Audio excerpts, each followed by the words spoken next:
All right, so let's hope the bandwidth works. I'm in a sketchy area where it keeps going in and out of Wi-Fi and my regular cell service. But good afternoon. It's actually it's still morning. Um, it's a very steamy 11:20 on Tuesday, and coincidentally, I have this vintage '97 Accord that has a air conditioning slash cooling fan problem. But that's not why I'm going live, even though it should be. We're going to kill two birds with one stone here. The customer's complaint is that customer was told that the cooling fan is an op. Am I covering the lens? That's smart. Someone was told the cooling fan's an op, and in addition, the AC, when the AC is on, the RPM fluctuates. All right, so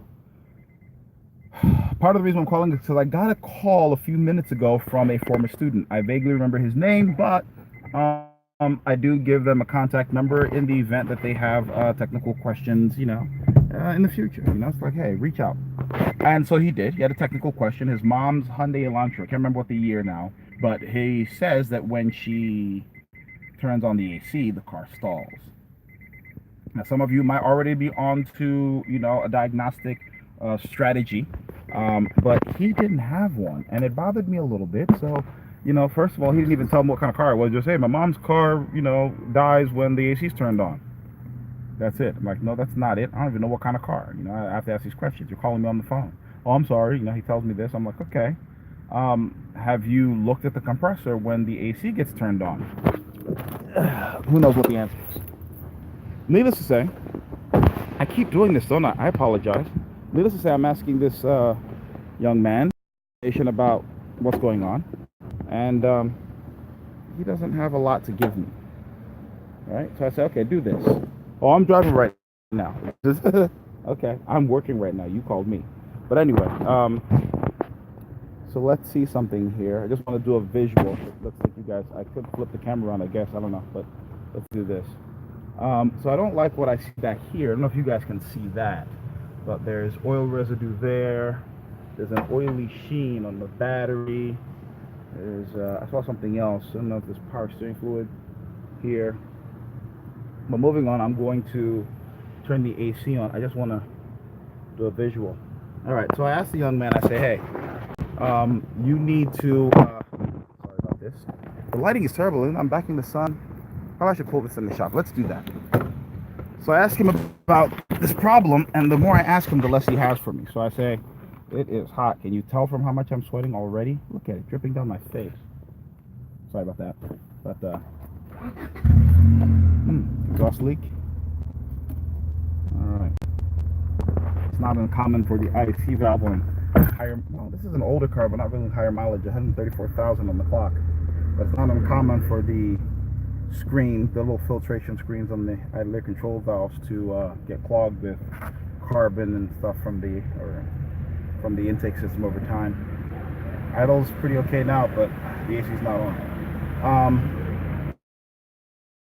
With this young man, I'm sorry that I'm all over the place, is that he has a diagnostic problem. He hasn't even looked at it. He's just calling for like an immediate, hey, what's wrong with Hyundais and when they stall? I'm like, Jesus.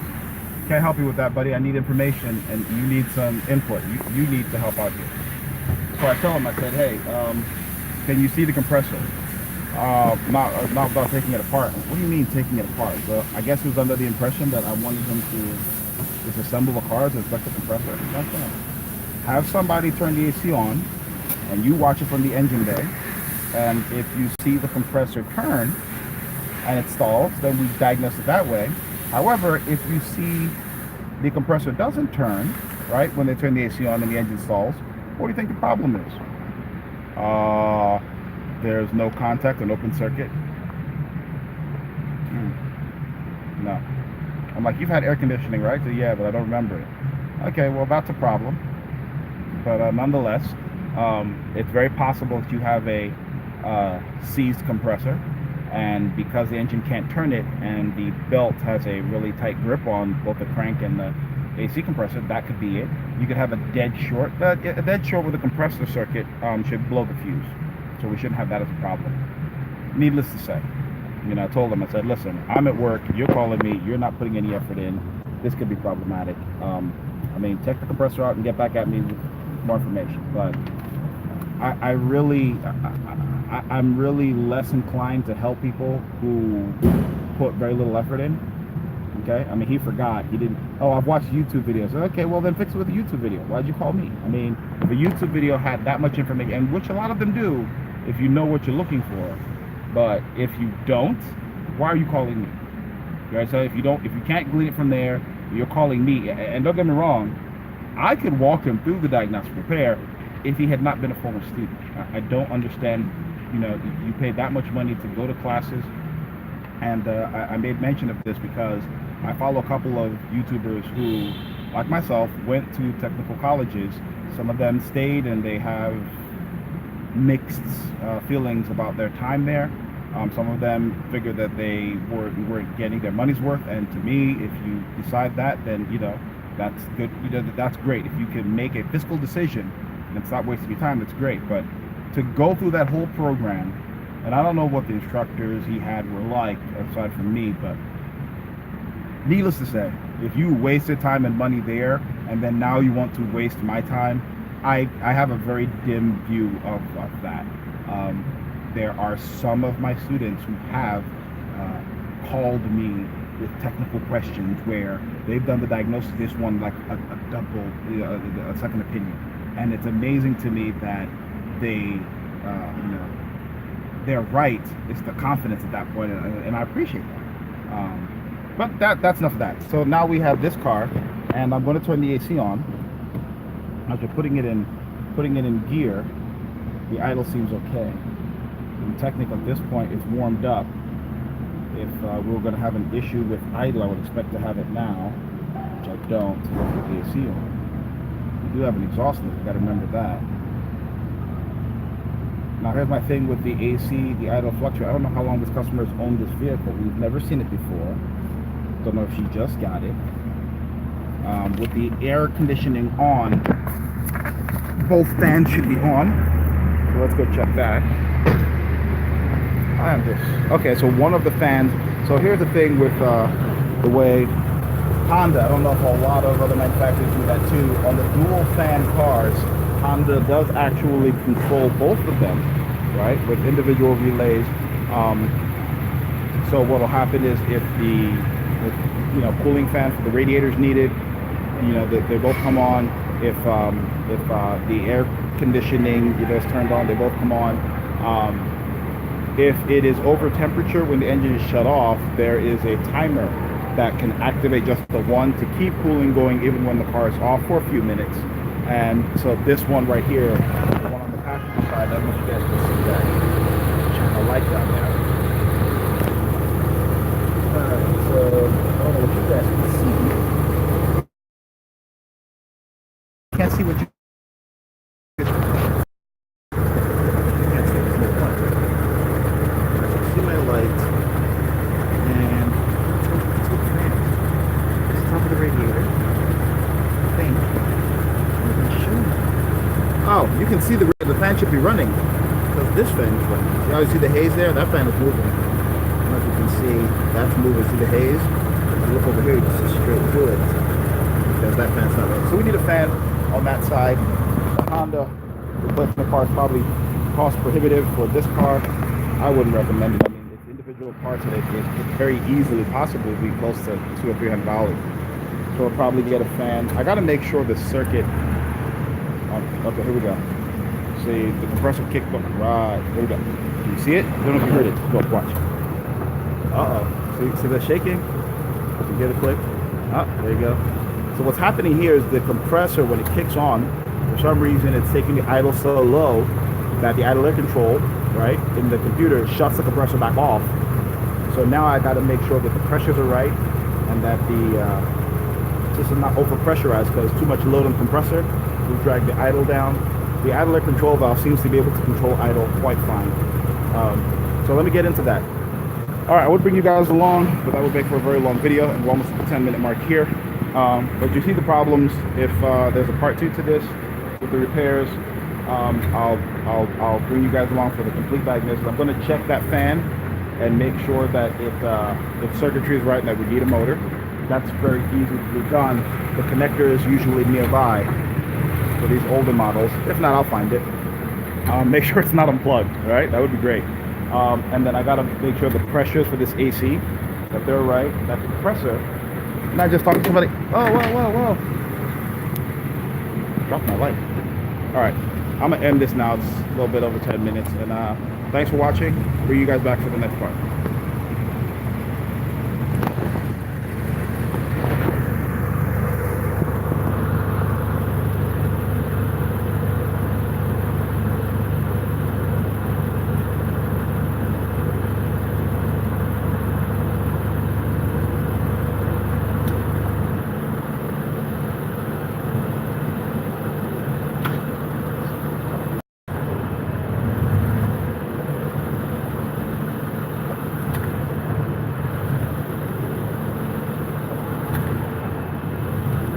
Get in there. See that down there.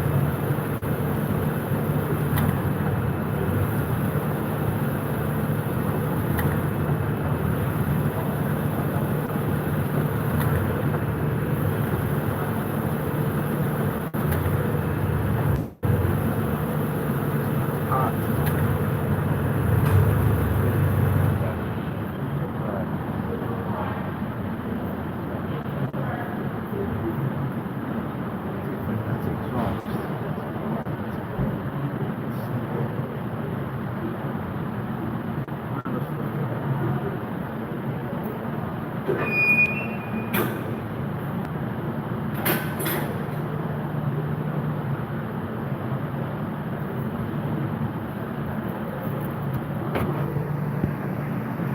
I just thought of something. Might as well just continue instead of pausing it. Let's do this. I'm going to turn the camera around. I can do that while I'm streaming. Set the lift because my lights, probably you can see it down there shining. The exhaust is hot and everything's hot. It's down there shining away. I think I can get it if I leave the splash shield up. This is a good opportunity for me to take a look at the undercarriage, this exhaust leak, overall condition of the car that we've never seen before. We're good there. Raise her up, see what happens.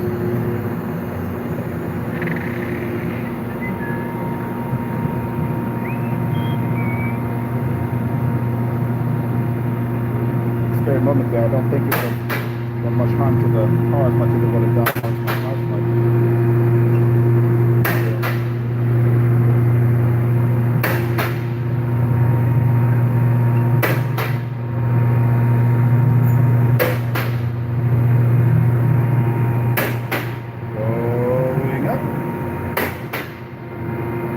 Probably have taped this offline and sped through this part.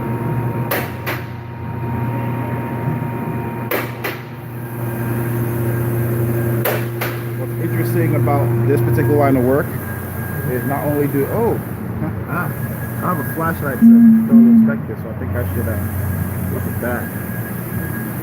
Alright, so we need a muffler that's there, and then this is the resonator and the B pipe. Alright, probably get those loose. I need my light. I need to see these nuts and make sure I don't. This thing has a block here or something, or maybe a charger. I can see my lights, can't tell what it's hanging up on there. Wow. Okay, I'm touching it and I'm pushing it back. What is that going to do for me? Let me set you guys down for a second.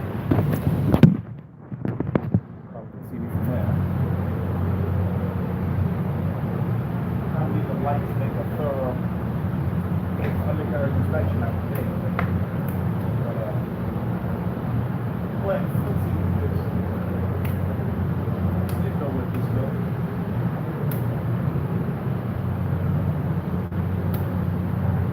I wanted to create a solution for it. I was wanting to create a solution for like lights. Into a trailer, lights, or utilities.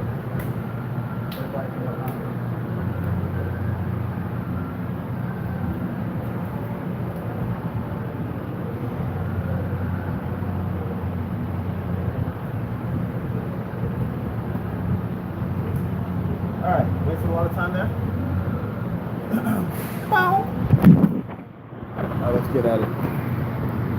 So like I said, I don't know what solution this is meant to be. It's a heavy gauge, like residential extension. All right, TV boots are good. Mud under here. Bellows boots for the rack are okay.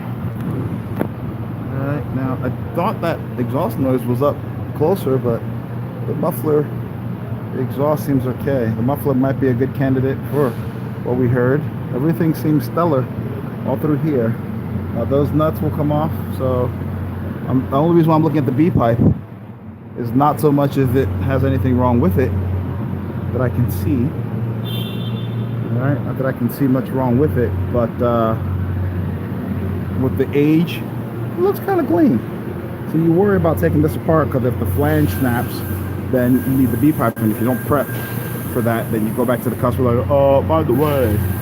All right, so the shocks don't look like they're leaking, but to be honest with you, if they're original, they probably bled out their nitrogen a long time ago. All right, so the undercarriage looks okay. We got a leak there. I got my looking here, a little bit of an oil leak. Don't know where that's from. See that? All right, probably under the timing cover somewhere. My compressor doesn't look too shabby. I need to put a, let's put, let me get the AC machine on this thing.